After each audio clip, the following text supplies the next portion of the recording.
নমস্কার, স্বাগত জানাই টাইম হোল চ্যানেলে। সময়টা ছিল 1999, এক শতাব্দীর শেষ লগ্ন।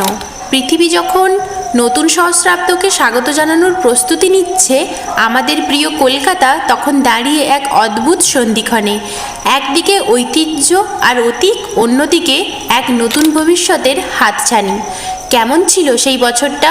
কেমন ছিল এই শহরের ধমনী প্রবাহমান জীবন?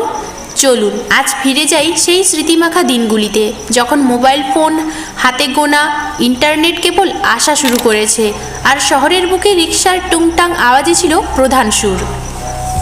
শহরের ধমনী বা পরিবহন ছিল 1999-এর কলকাতার এক স্বতন্ত্র পরিচয়।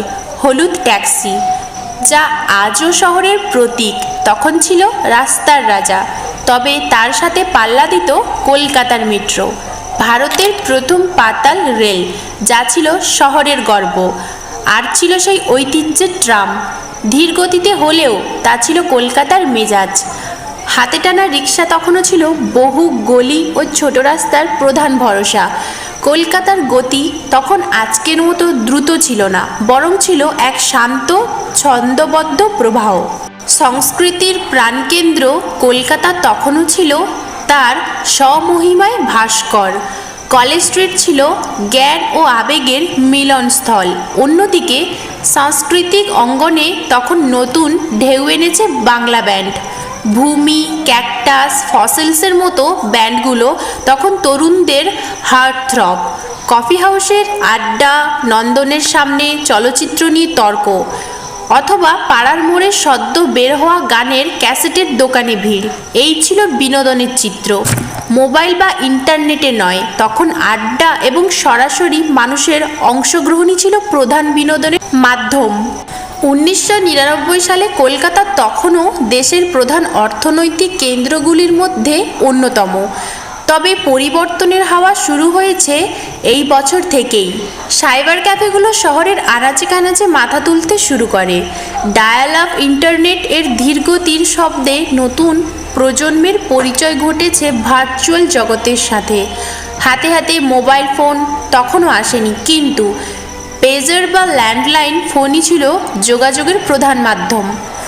কলকাতা দেখছিল প্রযুক্তির এক মন্থর কিন্তু নিশ্চিন্ত প্রবেশ। ফ্যাশন বা লাইফস্টাইল, এখানেও ছিল এক সরলীকরণ। ঢোলা জিন্স, ক্যাজুয়াল টি শার্ট, আর মেয়েদের ক্ষেত্রে সালোয়ার কুর্তা বা জিন্সের সাথে লম্বা টপ ছিল জনপ্রিয়। তবে সবচেয়ে গুরুত্বপূর্ণ ছিল পাড়ার মোড়ের চায়ের দোকান। সেখানে বসেই চলতো রাজনীতি, খেলা বা ব্যক্তিগত জীবনের সমস্ত আলোচনা। ফুচকা, রোল বা রাস্তার ধারে বিরিয়ানি, খাবার দাবারের এই পরিচিত স্বাদই ছিল 1999-এর কলকাতার প্রাণ। মানুষের জীবন ছিল অনেক বেশি বাইরেমুখী। সামনাসামনি খেলাধুলো এবং আবেগ, এই দুইয়ের সমার্থক ছিল কলকাতা। 1999-এ ক্রিকেট মানেই তখন সৌরভ গাঙ্গুলি। ইডেন গার্ডেন্সের গ্যালারি তখনও ছিল আবেগে টগবগে। বছরের প্রধান আকর্ষণ ছিল সেই দুর্গাপূজা, হাজার আলো, থিম আর মানুষের ভিড়। এই সময়টাতেই কলকাতা তার 100 বছরের সংস্কৃতিকে নতুন মোড়কে সাজাতে শিখেছিল। যদিও সেই বছর তেমন বড় কোনো প্রাকৃতিক বা রাজনৈতিক টালমাটাল ঘটনা ঘটেনি, তবুও নতুন সহস্রাব্দের আগমনী বার্তা গোটা শহরকে এক নতুন উদ্দীপনা দিয়েছিল। 1999-এর কলকাতা ছিল এমন এক শহর যা আধুনিকতার দরজা ঠেলছিল, কিন্তু তার পুরনো অভ্যাসগুলো ভোলেনি।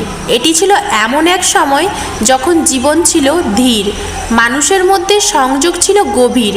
হাতে একটি টেপ রেকর্ডার, পকেটে একটি কয়েন এবং চোখে এক নতুন শতাব্দীর স্বপ্ন। এই ছিল সেই বছরের কলকাতার সাধারণ ছবি।